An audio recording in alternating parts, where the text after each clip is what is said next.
Welcome to Lakeside's Garage. We haven't made any videos in a long time, so it feels good to be back here. We've got a lot going on here at the shop, and the Harry Young chapter of the Historical Construction Equipment Association, and a tremendous amount going on at the National Historical Construction Equipment Association Museum out in Bowling Green, Ohio.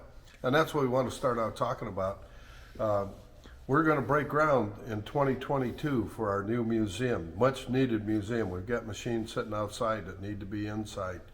But through the generosity of some really nice, good, generous members, we've been put into a position that we can start construction in 2022. Now, fairly recently, Ken Taylor from Ohio Cat said he would match the next $500,000 that gets donated to the museum. So anybody that donates right now, Ken Taylor and Ohio Cat is going to match up to the next $500,000. We've had some really nice, generous members that have jumped on there and done it already. And you can get online and on our website and see how there's kind of a meter that shows how we're doing on it. And we were up, last I knew, around 140 some thousand. And we're moving. We got a lot more commitments. People have pledged a lot, so we're getting there. And anything anybody can do is much appreciated. And the more we can get together, the better we can do, a better job we can do at building this new museum. So if you can, jump in there and get on the website and do that. It's going to happen this year, and the more we can get together, the better job we're going to do. Now, I'm standing here on our Harry Young chapter projects. This is a 1942 Caterpillar DW10 tractor, four-wheel tractor, and we have a bottom dump trailer that this pulls. And we bought this thing some years ago from Lou and Irma McMasters, and it was in pretty rough shape. It did run, but a lot of stuff had been altered on it, and a lot of it wasn't correct. And we're trying to make this thing as correct as we can as the way they were in 1942. And it's kind of interesting. These were built a lot differently. Most of them that you see out there have a D318, well, it's a D4600, I guess, and then it evolved into a D318 Cat. But this is a Caterpillar D468 engine. This was Caterpillar's first attempt at an automotive diesel, and they actually put some of these in some Mack trucks, but apparently that didn't work out so hot. These are direct electric start. They're, the later ones, the later DW10s came with a pony motor. These came with a 24 volt starter. Now, what they did was, this right here, this is a 12 volt generator.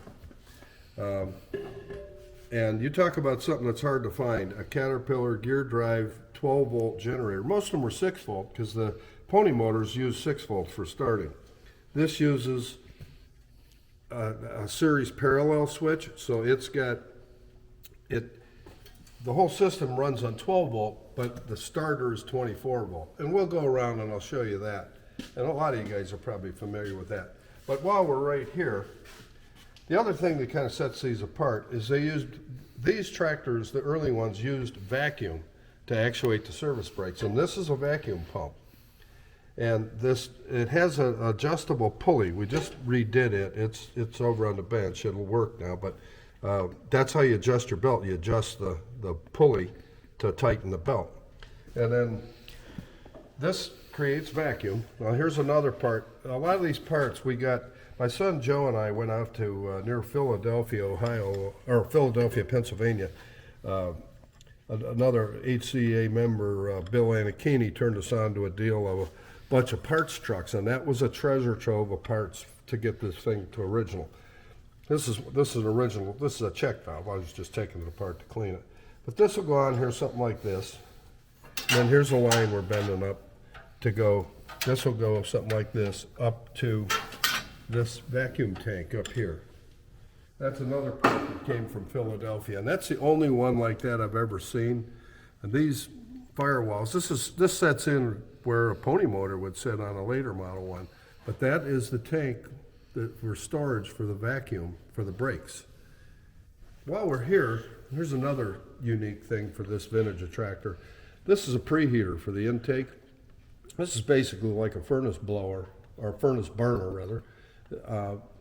Here's the fuel tank. This is another piece that came from that treasure trove of parts in Philadelphia. This will be plumbed up to a pump that pumps fuel to here to preheat your engine. Now we're going to make it look like it works, but we'll probably never use it because we're only going to run it in warm weather anyway.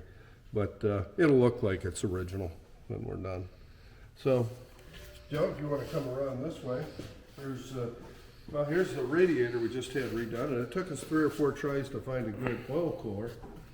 But that's a good oil cooler. It's been pressure checked. Goes in here. Now these tractors, when they were set up as a scraper, they had a drive shaft that came here and a double right angle drive, and there would be a hydraulic pump here and one here for your scraper operation and your steering.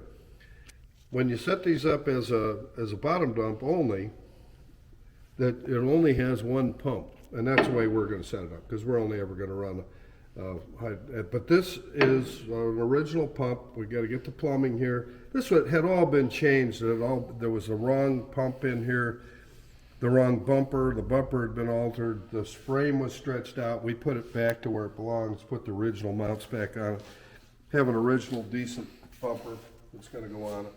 But also, Kevin that works here made 3 sets of fenders into one good set for these headlights. That's kind of a unique look, kind of cool looking. And another thing here, Joe, right here, even this little thing right here, this is the drive for the tachometer. And the one that was on here, of course, was stripped out. But when I was out at Jack Clark's yard out in Pennsylvania with a group of HCEA guys, I spotted one, and lo and behold, it's good. It was the same tach drive we needed, and we cleaned it all out, and it's functional. And so we'll have a functioning tachometer on this tractor. This is a solenoid which actuates a series parallel switch, and what that does is we'll have 2 8D batteries, and when you actuate that solenoid, it will send 24 volts to the starter to start this engine. As soon as you lay off the starter, everything is 12 volt.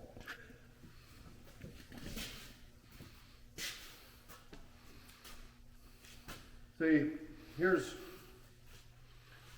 I'll explain this brake system. Here's a vacuum gauge. This is where the vacuum gauge mounted originally. I found one on eBay, a gauge. Now there's a valve that goes here, and it's in the office shop getting redone. It was in really, really bad shape, but it's an original vacuum valve, and that's what you'd actually use for your service brakes. You wouldn't use your foot brakes because when you pull this thing, it actuates the brakes for the tractor, both wheels on the tractor, and it sends vacuum to the trailer. And there's another chamber like this. This is a vacuum chamber that applies pressure to both these master cylinders, which sets these brakes.